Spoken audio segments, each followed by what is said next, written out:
I came across another quote. Now, Castaneda is considered by many to be a metaphysician, if you will, an anthropologist who got into the world of sorcery and higher consciousness through what we call like spiritual literature and so on. There's another man whose observations I came across that I want to share with you. And his name is Max Planck. Now, you may be saying, who is Max Planck? Max Planck was given the Nobel Prize in Physics many years ago in Stockholm for his work on the atom. He, along with Einstein, was considered to be one of the greatest scientific minds on the planet. Now, these are the people who need hardcore data. They don't want to hear about hocus pocus and sorcerers and connecting to intention and all of these kind of things. It has to be something they can measure, they can see. These are the people who are what we call operating out of the left brain. And that is not in any way a criticism. It's something that allows us to make great scientific explorations and advances, of course, as people. And the study of the atom is something that can be used not only to make atomic bombs, but it can also be used to power all of the needs that we have on the planet for energy if it were put into the proper context. So, here's what Max Planck had to say. As he accepted the Nobel Prize, these were his words.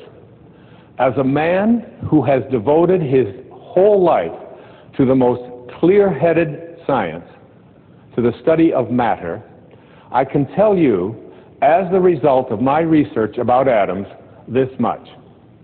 There is no matter as such. All matter originates and exists only by virtue of a force which brings the particle of an atom to vibration and holds this most minute solar system of the atom together. We must assume, now listen to a greatest scientist on the planet, we must assume behind this force the existence of a conscious and intelligent mind. This mind is the matrix of all matter. Now, that is very, very powerful evidence. One of the things that really intrigues me is this idea, and I heard it many, many years ago. I'm not even sure of the original source where I heard it, but it goes like this. When you change the way you look at things, the things you look at change. Albert Einstein once observed that you have the most fundamental and major decision that you have to make in your life is this. Do I live in a friendly or a hostile universe? Which is it? Is it a universe that is filled with hostility and anger and people wanting to hate each other and people wanting to kill each other? Is that what you see? Because when you see the world that way, that's exactly what you will create for yourself in your life. This is from great scientific minds. And the interesting thing is that this is not just a clever play on words, that when you change the way you look at things, the things you look at change. It's actually a very scientific thing, and I'm going to show you that in just a moment. I'd like you to imagine the following scene. You're in your house. You've got your car keys in your hand. The lights go out. Power failure. You can't see a thing. You stumble around in your living room and you drop your keys. And you look around for a moment and you realize that you're never going to find them in the dark. But you look outside and you notice that the street lights are on. So in your mind, a light bulb goes off. I'm not going to sit around here in the dark and grope around looking for my keys when there's a light on outside. I'm going to go out here under the street light and I'm going to look for my keys. Why are you laughing? This makes a lot of sense. So you're out here and you're groping around and you're looking for your keys and you're looking and looking, and your neighbor comes along and says, "What happened, Wayne?" "Well, I dropped my keys." "Oh, I'll help you look for them."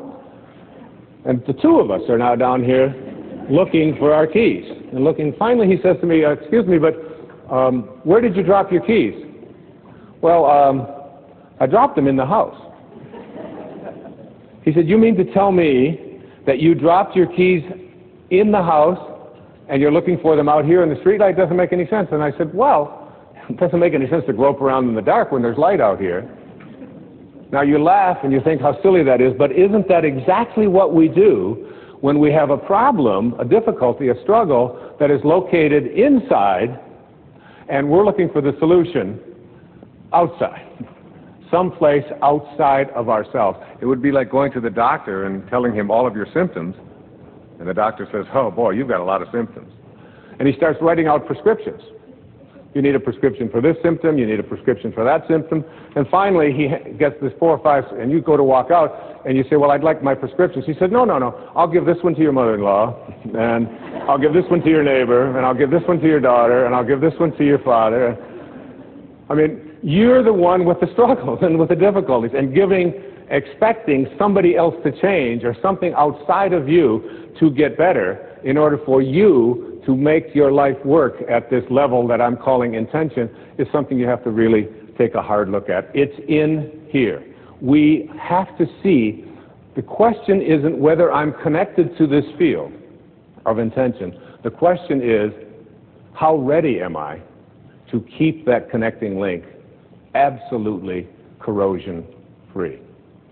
I used to ask the question many years ago, from studying philosophy and teaching it for many years, who am I? Who am I? I'm pretty much at peace with that now. I really think that who I am is a piece of the divine source, disguised as an author and a father and a writer and someone who delivers these kinds of talks and so on. It's all a disguise. I remember when someone asked Mother Teresa, what do you do every day in the streets of Calcutta? She had a wonderful, profound answer. She said, every day I see Jesus Christ in all of his distressing disguises. I see the unfolding of Source, the unfolding of God, the unfolding of Spirit in all that I encounter. And I see it in myself as well. And I see that and know that. That's not the question that bugged me the most. The one that puzzled me the most is, where did I come from? Where did I come from? You ever ask yourself that question? I used to ponder that. I can remember I lived in a series of foster homes for a while when I was a young boy, until I was about 9. And I lay out in Mount Clemens, Michigan. I would lay out on the grass, and I would look up, and I'd see these endless stars. There was an apple orchard out there. And I could just lie there on my back, and I'd just look up, and I'd say, where did I come from? Where did I come from? And it's not about reincarnation. I always liked Eleanor Roosevelt's response when they asked her if she believed in reincarnation. She said, I don't think it would be any more bizarre for me to show up in another lifetime than it was for me to show up in this one. It always kind of made sense to me. It's hard to figure all of this out. But where did I come from? Where did I come from? So you ask yourself this perplexing question, where did I come from? And most of us, when we think about that question, we come up with an answer. And the answer is, as hard as it is for us to even imagine, our parents did it. It's a tough one.